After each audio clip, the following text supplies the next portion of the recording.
Le consentement, c'est quoi? Le consentement consiste à donner ou non son accord de manière volontaire. Dans cette vidéo, le consentement sera expliqué à l'aide de nourriture.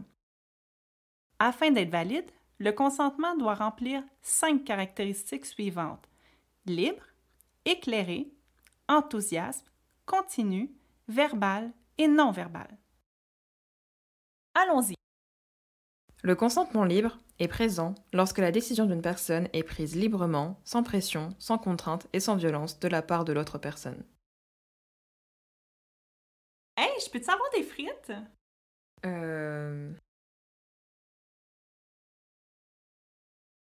Ben là, c'est juste des frites. Si tu m'aimais vraiment, tu me donnerais des frites. Ok. En effet, la pression ne permet pas de donner un consentement libre.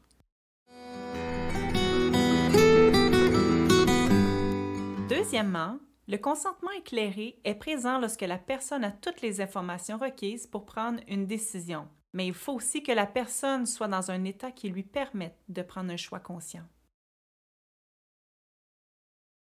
Est-ce que tu veux des frites? Oh oui, s'il te plaît. Tiens.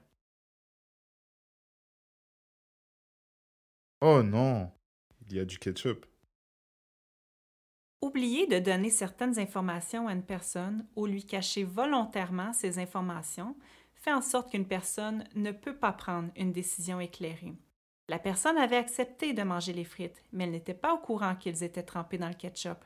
Elle n'avait pas toutes les informations. Nous pouvons également représenter le consentement libre et éclairé par l'exemple suivant. Est-ce que tu veux des frites? Oh, est-ce que tu veux des frites? On peut entendre qu'une personne endormie n'est pas dans un état qui lui permet de communiquer son consentement. Il s'agit de la même chose pour une personne dont la lucidité est altérée, par exemple sous l'effet de la drogue ou de l'alcool.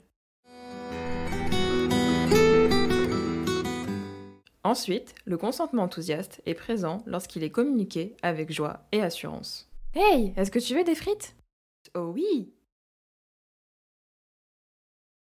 Hey, est-ce que tu veux des frites? Oui, Bah quoi? oui. Ce n'est pas tous les oui qui sont les mêmes. Soyez attentif à l'intonation d'une personne. La façon dont la personne réagit, par exemple son langage corporel, vous permettra de mieux évaluer la situation. Un ok versus oh oui est bien différent. Le consentement doit être continu. Ça veut dire que la personne doit renouveler son consentement à chaque étape de l'activité proposée. Est-ce que tu veux manger des frites?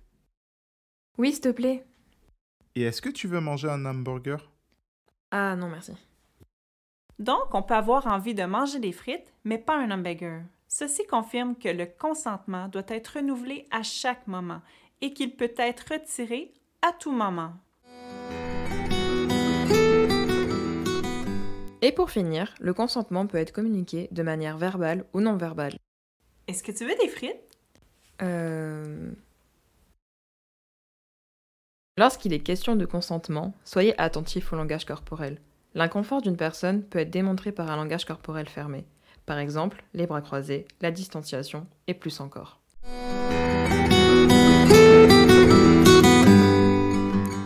Félicitations! Vous connaissez désormais tous les éléments du consentement. Testons maintenant vos connaissances. Les éléments du consentement figurent dans l'exemple suivant. Est-ce que je peux te donner un câlin? Oh oui! Ok, viens, je te donne un bisou. Non.